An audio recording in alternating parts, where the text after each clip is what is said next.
I just made a pretty significant change to how I store some of my comic books. And I got to admit, I'm really happy with the result. So in today's video, I'll show you what I did. Check it out.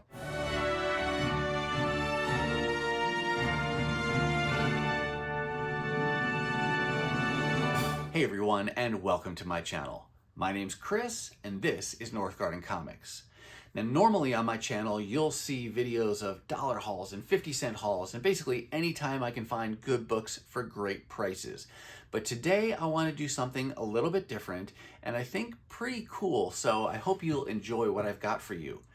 I've been collecting comics since 1987, and over those years, my comic collection has grown, but the way I store my comics has also evolved and changed. Some of that has been as my collection has gotten bigger, some of that has changed as my back has grown older.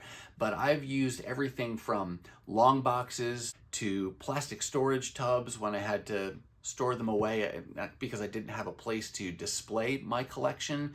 And then I've even used a bookcase for a while when I had a small corner to put my collection up, and I just line them up like books on shelves.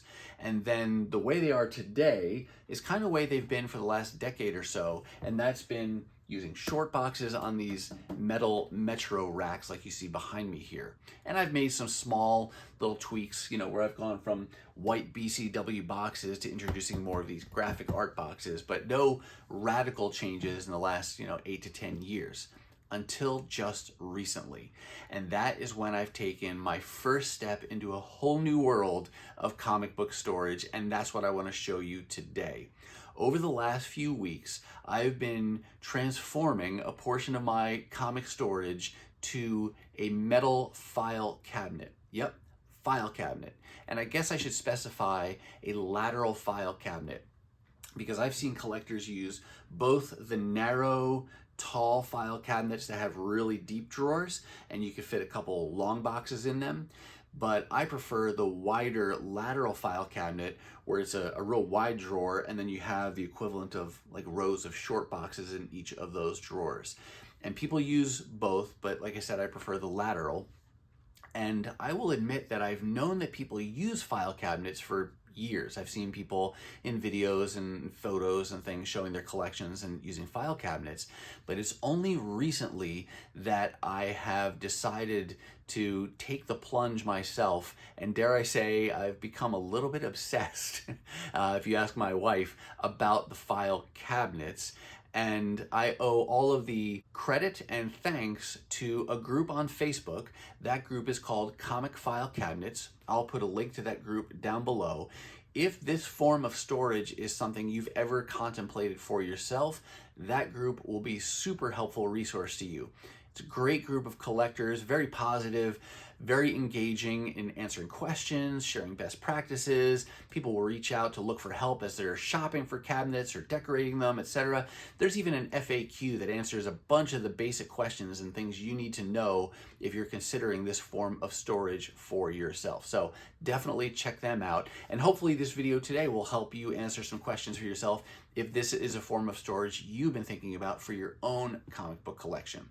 Now, in just a minute, we are going to get to the footage that I've been taking over the last few weeks as this transformation has been underway. But I do want to first say, if you like this kind of content, please take just a minute, hit that thumbs up, hit that subscribe, ring that bell for notifications so that you'll be notified when I upload my next video. Now, let's go ahead and get to the transformation of my comic book storage. This is my comic book room.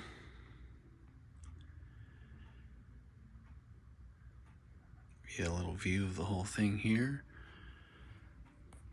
Our area of focus today is going to be this area right here, but I realize that while you've seen some of this room, because it's the backdrop when I'm filming YouTube videos, I haven't ever shown you the whole thing. So maybe we'll do a quick whirlwind tour of the space before we dive into our project for the day. All right, let's start here in this corner. Got some Star Trek The Next Generation action figures that I picked up kind of, not, I wouldn't say fully impulse buy, but they were at a warehouse sale for comic books that I was at, and they had a great deal on these. It was, you know, one for X number of dollars, but buy four for this many dollars. So I don't remember how much that was offhand, but my wife and I love Star Trek, and particularly The Next Generation. And so that was a great deal, too good to be passed up. So I grabbed these Next Gen figures and hung them up there. Then we've got this Captain Future poster. This comes from our favorite TV show, The Big Bang Theory. And you'll see as we go around the room here, there are several elements of the decor in this room that we took inspiration from the show and tried to mimic here in this room. I'm gonna pan around here to my favorite wall in the room. This is my kind of my Transformers wall. Specifically, it is 4 different checklists from the 80s. My favorite checklists. This is not the earliest. There was one that came out before this, but this was the one I remember, you know, the earliest I really remember spending hours poring over, just making wish lists of the figures that I wanted and the ones that I had. And then we come down here. This is the one that came out after that. I want to say like 1986. And they're double-sided, so I put 2 checklists in each frame. And though I had many, many action figures of Transformers in the 80s, 90s, and even into the early 2000s, I spent so many hours looking over these checklists and dreaming about the ones I wanted to get next. You can see I even filled out many of the boxes on here. This particular one, this is a stain from a piece of fun tack that used to hold that to the wall in my childhood home. And then there's even holes from the push pins that were holding that side. So I decorated with checklists even then. And now it's kind of grown-up style where they're framed in frames that I got from Michaels. Perfect size for these. And I apologize for the glare coming from the LEDs and the overhead light in my room here. It makes it a little hard to see. But I love, even today, still being able to stare at these and remember those cool toys from childhood and teenage years. Transformers, the animated movie poster. And then starting on this wall here is where we actually get into my comic book collection. And I'll back up a little bit here. I have them all roughly alphabetical. I say alphabetical roughly because it's by team or character. So kind of over here on the left in that top row where it says Avengers, all my Avengers books are together, including Avengers, New Avengers, Mighty Avengers, Uncanny Avengers, West Coast Avengers, all of that. I just do them alphabetical by that team or character. And then when you get into the B's, I've got all my Batman books together, whether it's Batman, Detective, and other, you know, ongoings or miniseries of things that I have, and then so on and so forth through the alphabet. One question I want to kind of pose to all of you has to do with how you sort your physical comics. I'm asking because a problem that I run into, not every week, but periodically, is one of running out of space in a particular box. So say I am looking at that Avengers box and I fill it up because I bought some stuff at a sale. And now all the stuff to keep it alphabetical doesn't fit in that box. So some of the books I have to take out of the back and I have to shuffle them over to the second box. Well, then maybe that second box is full. So I have to take some out of the second box and shuffle them to the third.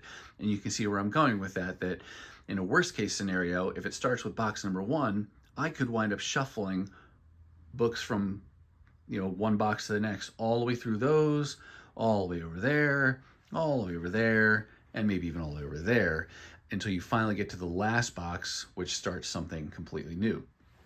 So my question is, for those of you, particularly with large collections, I know many of you have much larger collections even than I do, how do you sort your physical books, especially if you do it alphabetically? I mean, how do you manage that or avoid that problem of shuffling box after box after box? Maybe there's an obvious answer that has been staring me in the face and I just haven't seen it. So let us know in the comments if you have a better way than what I've been doing. All right, on with the tour. Got a Transformers book up there, some Mario, my Omnibus Collected Editions, Optimus Prime voice changing mask, and that short box right there is my wife Nicole's Star Trek comic book collection. She's got a whole short box now. Got some of my Gen 1 Transformer toys. There's two of them because this one on the left is my original, and he's looking kind of rough because 20 years ago now, can't believe it was that long, we had a house fire in a home we were living in back in New Jersey. And it took place in the room where all of my entire Transformer collection was on display. So sadly, some of them were damaged beyond salvaging. They were just melted and I had to throw those out. But for all the others, mostly they have this soot damage or they got kind of brittle. They're not really that great anymore from a functionality, play with them, transform them perspective, but I couldn't bring myself to get rid of them. I have tried to clean a few, but it's not ideal. But I cleaned him up enough at least to get him on display. And then this other one, this really nice clean one, that's actually one that my wife found at a Goodwill Outlets bin of all places. And if you've not heard of those, it's a Goodwill, but it's an outlet and they sell everything by bulk or by weight. And so that guy right there probably cost $1 or $2, and he's nearly complete, not 100%, but looks in great condition. So excited to have both of those. Flash comic book, that's another Big Bang reference. Some Big Bang, the four guys, little plushes there. I think that's the 20th anniversary Optimus Prime that I got way back when, 20 years ago. And my Rodimus Prime. Got a TV in this room, which is very exciting for me. This is not just my space. I do share it with the family. It's a kind of multi-purpose, and so the kids will come down here. They'll watch movies and things, sit on the couch here, and we have our old Wii U still hooked up, and I have a DVD player.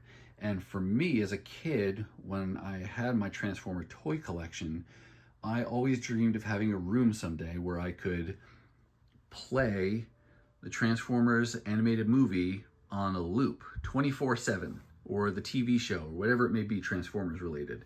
And though I don't play it 24/7, down here I do have all of the original cartoon on DVD, Beast Wars, Beast Machines, even into the Transformers Prime, and of course the animated movie.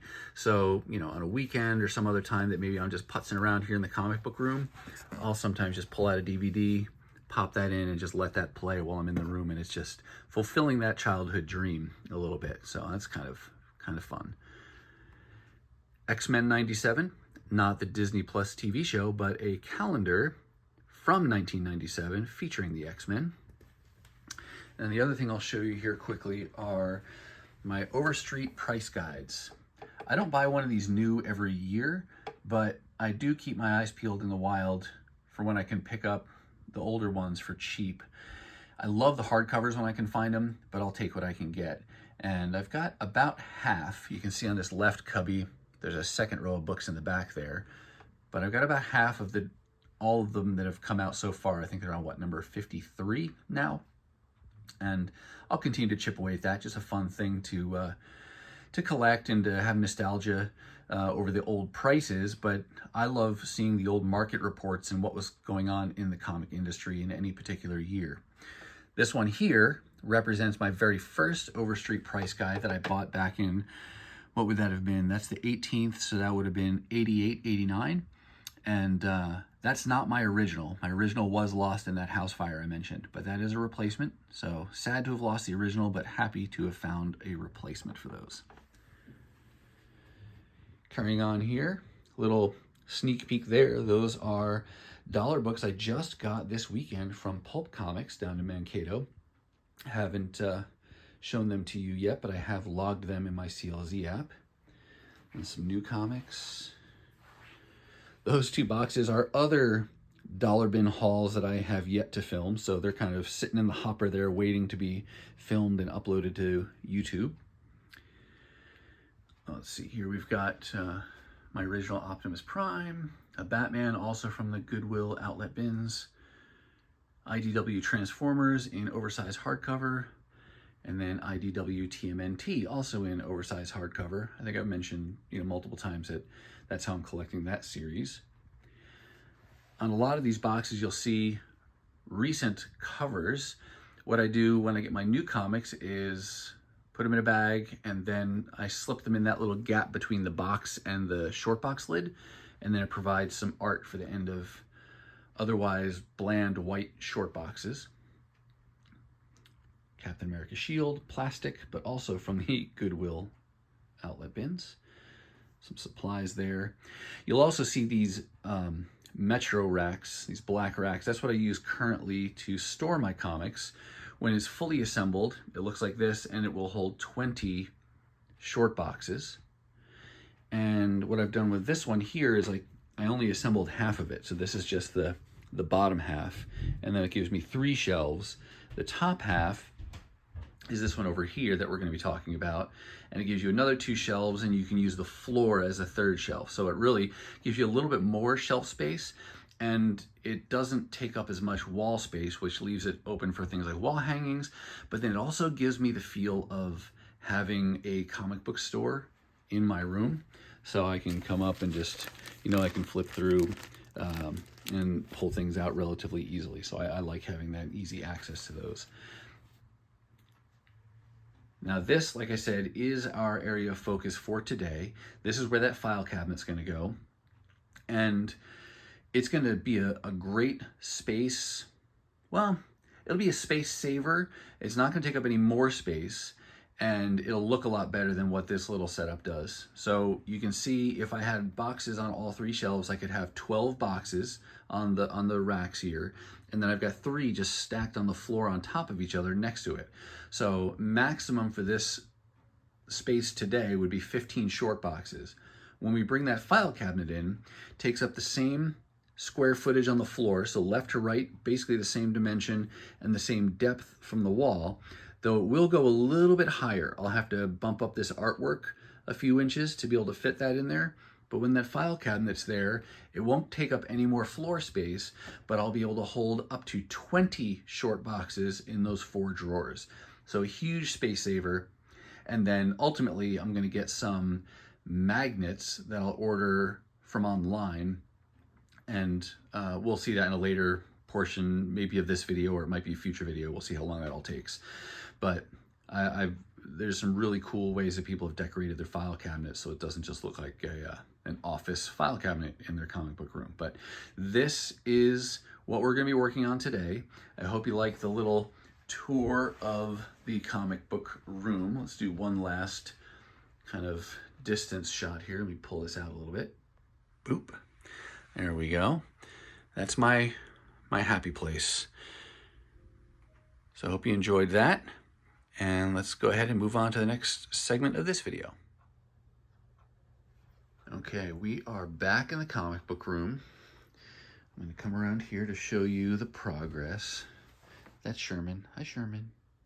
Laying on the couch. That is a whole other project that has been evolving since the last segment I filmed. But there's the cabinet. 4-drawer cabinet, 42 inches wide, about 53 inches tall. I had to move the artwork up so that it would not be partially blocked by the file cabinet.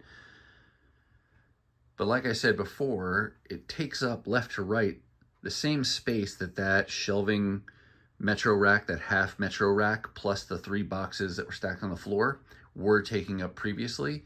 So no more left-right space taken up.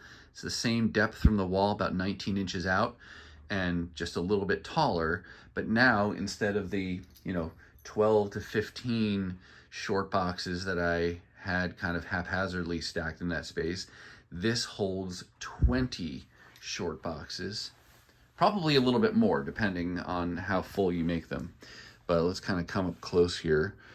Open the top drawer, and you can see an example. Let's see if I back this out, if that helps. That's a little bit better, I guess. So I can get, with a 42-inch wide file cabinet, you can get like 5 short boxes across. The other kind of common width that I've seen is 36 inches. And if it were 36, you could fit like 4 boxes like that across. And I got to give special thanks to all the members of the Facebook group Comic File Cabinets. It's a Facebook group that really is responsible for turning me on to this mode of storage to begin with. I had always kind of looked at the file cabinets, never really super excited about them, but maybe I said this in the last segment, but the more I looked at them, the two things that really finally pushed me over the edge to get a file cabinet were, one, the sheer number of books that you could fit in a file cabinet, but then two, the ability to decorate them. And you don't see that yet, obviously, but that will be a future segment that I'll show you, where I will show you what I'll do to the front and ultimately the side, but we'll start with the front there. And those two things, the functional storage capacity as well as the creative aesthetic options, really pushed me over the edge and got me looking. I can tell you a little bit more about this particular file cabinet. I found this one on Facebook Marketplace, and it took me a few weeks to find it. I was kind of looking, every day, checking, because Facebook Marketplace is the kind of thing where you got to be able to act quickly when you see things. And it was about 3 weeks of searching, different prices, different sizes, different conditions. And, some of them are kind of rusty because they've been in garages, and I wanted to avoid those. This one actually was in an office, and I was able to get this one for $10. It's an amazing price. I was willing to pay more than that, but I was very happy to find it for $10. And I got to say special thanks to a couple other individuals. My neighbor, Adam, who has a truck, and that made it physically possible for me to get this cabinet. And he was available on a spur of the moment to say, yeah, I can, after work, we can go over and pick up this cabinet, and it fit perfectly in the bed of his truck. So that's something to know for anybody who's considering these. You need to have the ability to get it home, and that was not easy. We have an SUV, but it wasn't big enough for the left to right dimensions of this 42-inch cabinet to be able to fit in the back of our SUV. So needed a pickup truck. I would have gone to Home Depot, where you can get just the walk-up cargo van or pickup truck rentals if I needed to, but that's kind of a gamble because you don't know if they'll be available. At least at my Home Depot, you can't reserve them. You have to just take what's available as first come, first serve. But anyway, thanks to Adam and his truck availability, and then thanks to my daughter Molly, who helped me haul this down the stairs. That's the other significant consideration when getting a file cabinet like this. They weigh a couple 100 pounds at least.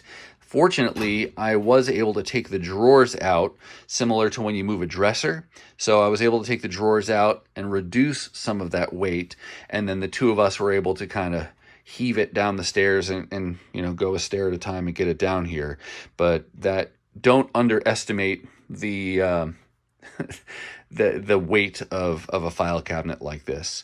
So those are two big considerations: transportation, and then the weight of getting it up or downstairs, depending on where you're going to be putting it in your house. So it's definitely a buddy move. You're not just going to bring this in by yourself. But back to the cabinet itself here a little bit more. Looking the way I stored in here, like I said, 5 short boxes, but I don't have the full short boxes in here. Every cabinet, I think, is going to be a little bit different. So I've seen some where they just slide these are BCW short boxes. I've seen people be able to just slide 5 BCW short boxes directly in, and it closes and they fit side by side. When I put 5 in here, I couldn't actually get 5. I could add 4, and then there wasn't enough space. It was just a little bit too narrow.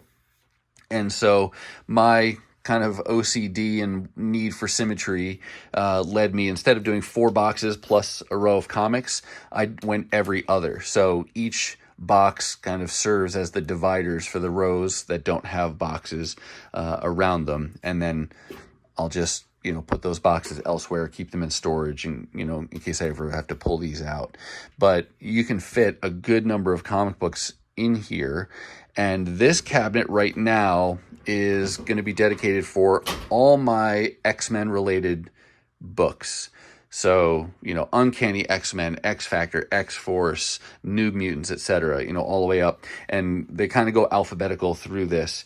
That does start to get into this project over here, which is a massive reorganization and physical resorting of my comics. I think I'm going to rethink how I box these up and what goes where. One of the problems I run into a lot is the shuffling. I may have mentioned that, I think, in the last little segment, and I think I've found a way that I'm going to address that in my collection. When we get a little bit further along, I'll tell you more about that. And I guess I might as well mention now, let me zoom this back in so it doesn't look so wide angle. One change I have made already, if you see my Metro racks over there, those are 36 inches wide and they hold 4 short boxes across. And I have several of these graphic short boxes that you can see now. Before, you would just see the black end of the box. And I don't know why I never realized it before, but if you rotate, so for example, that top shelf there, if you rotate the 2 left boxes, when you have 2 side by side, they kind of make like a square. And so you can turn the 2 boxes on the left 90 degrees, allowing you to see the art that's on the side of that short box, and you don't sacrifice any storage space because there's still 4 boxes up there. There's just one in front of the other on the left and then 2 side by side on the right. And that allows me to appreciate the art that's on those boxes. I mean, that's why I bought those boxes to begin with, because they had such cool art. But when they're kind of just slotted in next to each other side by side long ways or short ways, then you can't see that. You just see that solid black colored end. So now, by rotating them, it kind of improves the aesthetic eye appeal of my shelves. And my wife approves of that as well. She likes that. The one thing she does not like is just the straight, plain white boxes, because she says it looks like a warehouse.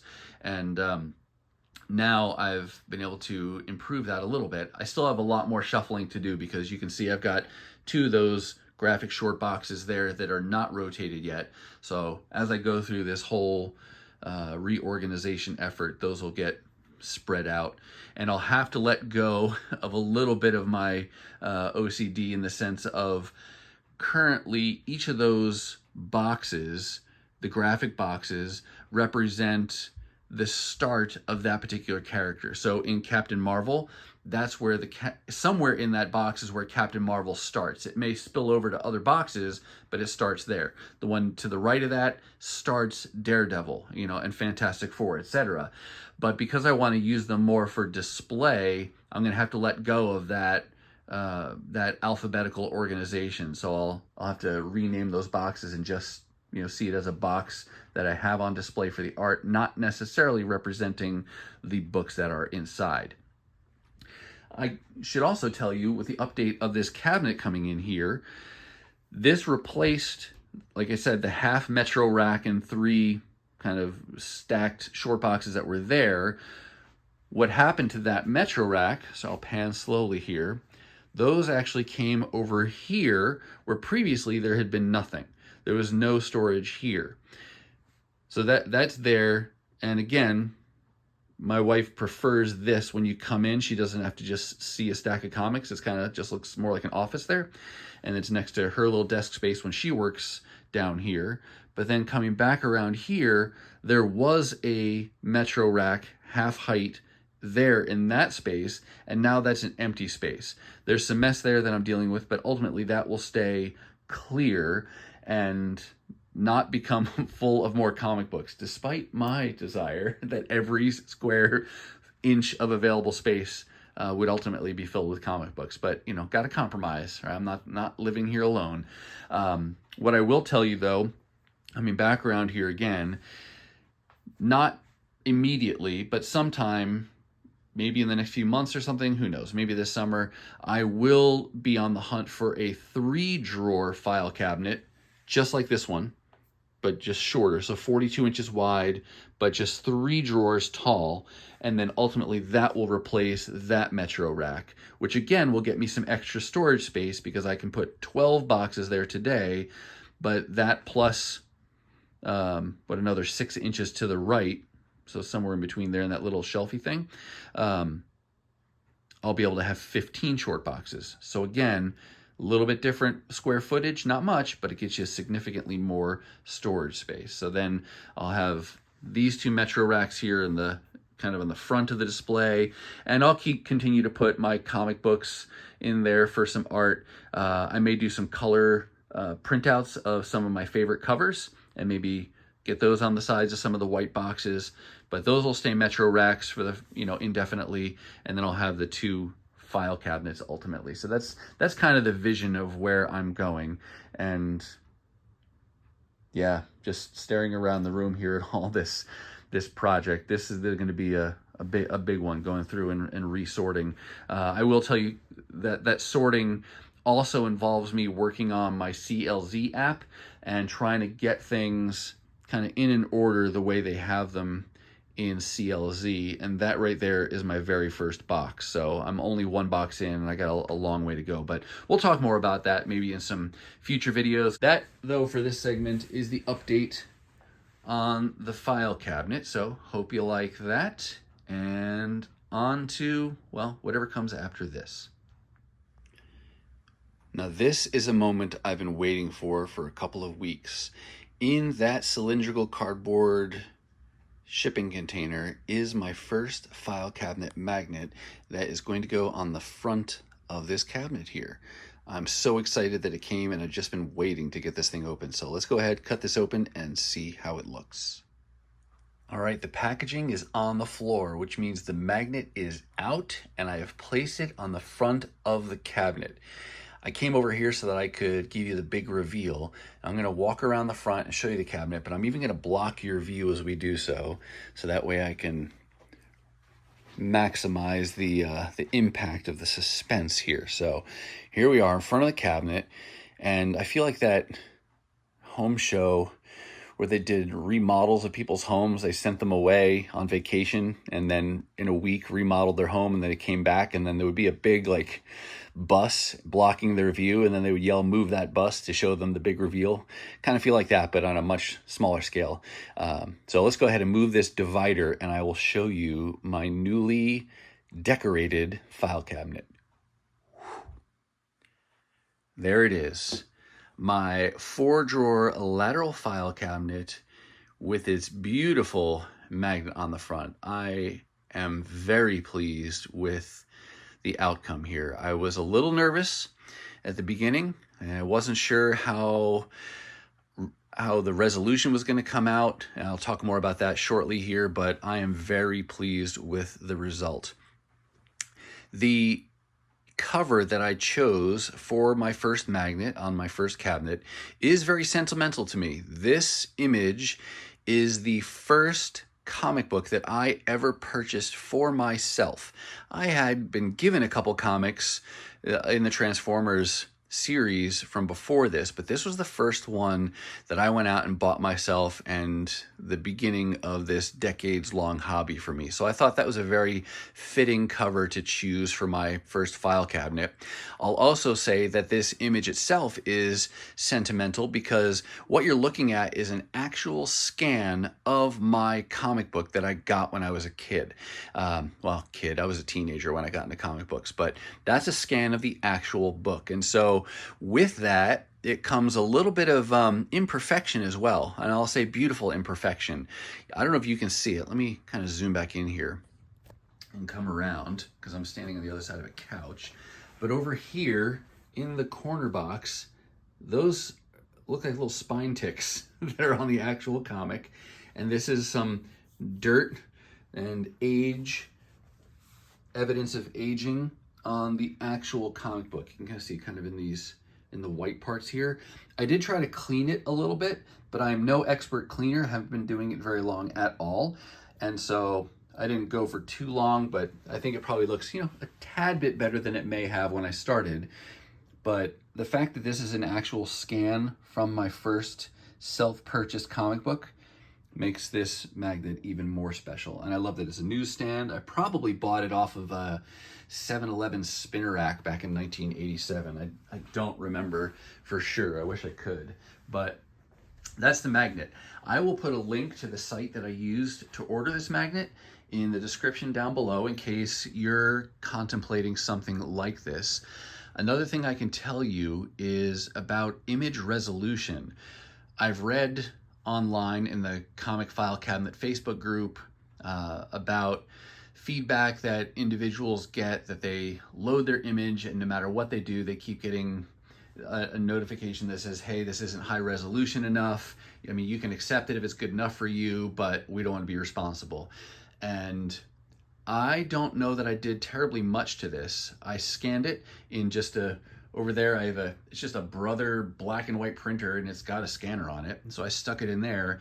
I may have thrown it into an image enhancer online that I found for free, but I didn't use that enhanced image because it actually changed the texture of the colors and things close up, and I didn't want that to be the result. So I figured I'm just going to take my chances with the image as it was scanned.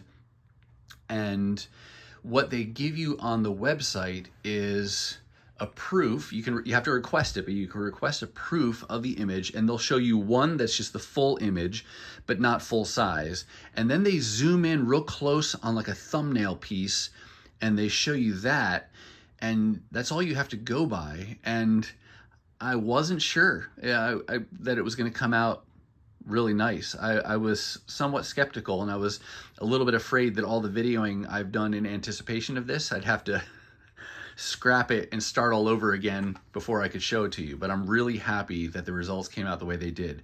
When you get in close, of course, there is some graininess when you see, especially in the solid colors in the background there, but that's the way the comic book looks when you zoom in that close. And so for me, that doesn't bother me. You can see it in the robot hands and in the kind of the shadowing of the letters there, but really pleased with how it came out. And hopefully this will help you if you're doing something similar to see how it looks. And I think the part that they zoomed in on for me was like this section right here. And I could see that, it's not pixelization, but you can see the texture of the coloring. And that partly is going to be because it was the way it was done back in 1987. So if you had a newer image from a much more modern comic, maybe it would look even better. But I couldn't find any higher resolution versions of this image. It's not exactly a famous comic book, so it's not like it's been done and redone and posted all over the internet. So for me, the scan of my actual book worked out to be the best. So hopefully that's helpful to you if you're thinking about something like this. The next and probably scariest part of this endeavor is what I have to do next, and that is to cut out the perimeter of the drawers so that way you can open them. I did read that, some people who leave it like this and just pull the magnet off to open the drawers, that seems a little bit too inconvenient for me, though it does come off pretty easily. But I don't know that I'll go the other extreme and try to cut out everything, including the handles of the drawers. And it's mostly because of the style of drawer that I have. So you see, it peels back very easily, but I have these handles or drawer pulls that go the full width of each drawer. And it's not even like I can just tuck it in. I'd actually have to make rectangular cuts all the way around and then kind of recess that portion of the image. I did find online where someone had done that and they did it successfully and it looked really good. I just don't know if I trust myself with the blade enough to do that. So what I think I'm going to do, at least for now, is cut out the drawers, but I'll do that in a couple days. Apparently you have to wait and just kind of let it sit like this for a few days, and that's fine. I'm totally happy just enjoying this artwork. But after it's rested for a couple days, I will go with a nice new sharp utility knife blade. I'll cut out the outlines of each drawer, and then I'm going to get online magnetic drawer pulls that they sell. I see them all over the place on Amazon. There's all different styles, and I've seen a lot of people use those. So I'll probably just get a set of those. That way I can just stick them on there and pull out each drawer as I need to, and that'll be really easy. And it won't risk disrupting the image. But yeah, wow, what a fun, exciting, and better than I could have hoped for process. Everything from getting a file cabinet to begin with, you know, going from something like that to that, and then getting the artwork has been just super, super fun and exciting. I've learned a ton. So much credit and thanks to all of the members on the Comic File Cabinet Facebook group. And I've learned everything I know from those collectors there. The next thing I'll do afterwards, I don't want to get too far ahead of myself, I'm just going to enjoy this for a while, but I think I'm going to get an image for this right side. So that way when people come into the comic book room from here, that'll be the first thing they see. And I think that'll be an X-Men related image. I've got some images in mind already. For example, there was a door poster that I had, full-size door poster I had in college of the Jim Lee X-Men. It was a vertical thing where it had Beast on the bottom and it just had all the characters going all the way up. I may find that and use that. I may do a different cover. I don't know yet. But for now, no complaints. I'm just going to enjoy this artwork, and I hope you have as well. All right. That's going to do it for me, and that's going to wrap up this video showing you how I transformed part of my comic book storage into lateral file cabinets. I do hope you saw something that you liked. I hope that this was helpful if you're considering file cabinets for your own comic book storage. Don't forget to check out the Facebook group Comic File Cabinets. Link is in the description below. Now, if you're not quite ready for the YouTube fun to stop, I have hand-selected a couple videos here for you to check out. As always, thank you so much for watching, and I'll see you next time.